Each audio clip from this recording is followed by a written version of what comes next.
The Albrecht-Kemper Museum of Art's Western Art Gallery is representative of the many ideas of the term Western, being art made by American Indians, the 19th century idea of the Wild West, and contemporary artists still trying to define the idea of the American West.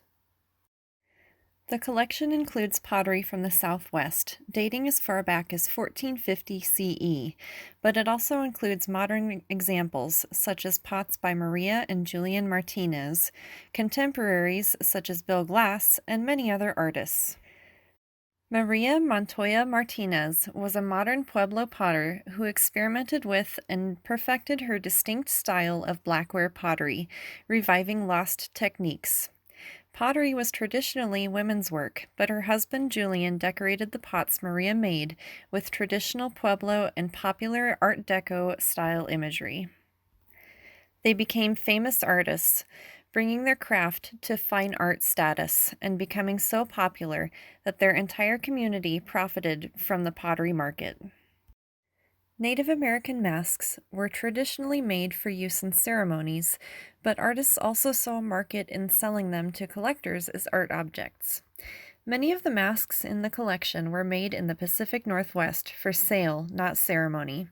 They were designed with highly exaggerated features and depict stories from mythology and the natural world, such as the eagle head mask.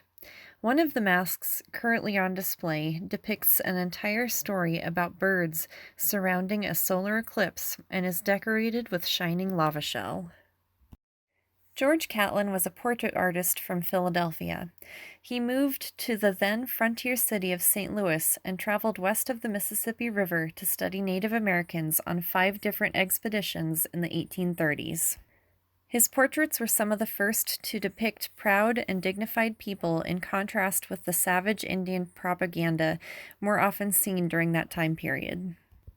Catlin later showed his Indian Gallery, an exhibition of his paintings which toured the eastern United States, London, and Paris. The Albrecht-Kemper Museum of Art is lucky to have been donated a copy of his North American Indian portfolio, printed in 1844. It is a collection of 25 hand-colored lithograph prints, several of which are always on public display. Edward S. Curtis was a self-taught photographer and ethnographer, spending 30 years of his life documenting Native Americans' disappearing way of life. The Albrecht-Kemper Museum of Art has 14 Photograviers in its collection, part of Curtis's 20-volume encyclopedia, The North American Indian, published between 1907 and 1930.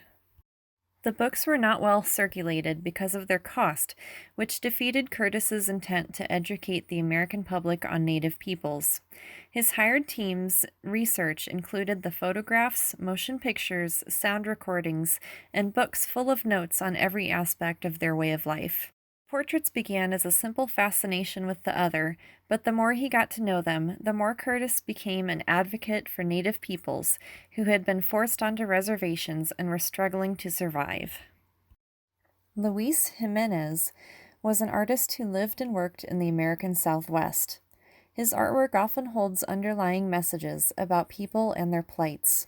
Jimenez was of Mexican descent, which helps us understand the mythical narrative of his 2008 lithograph, Eagle and Snake 2. The legend of the Aztec people says that they would know where to build their city when they saw an eagle eating a snake on a lake. This city later became the capital city of Mexico.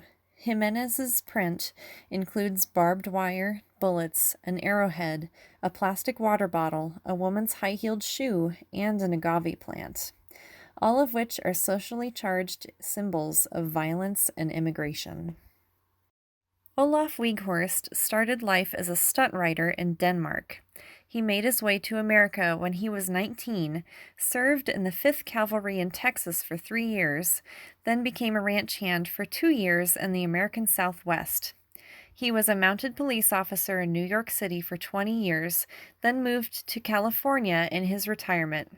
His whole life revolved around the horse, and he started painting Western-themed art in his spare time while working in New York City. The Runaways, painted in 1955, is an action-packed painting with dramatic foreshortening. It was commissioned by the Western Tablet Company to reproduce on the cover of stationery tablets, a great tie-in with Mr. Albright's company and the museum's collection.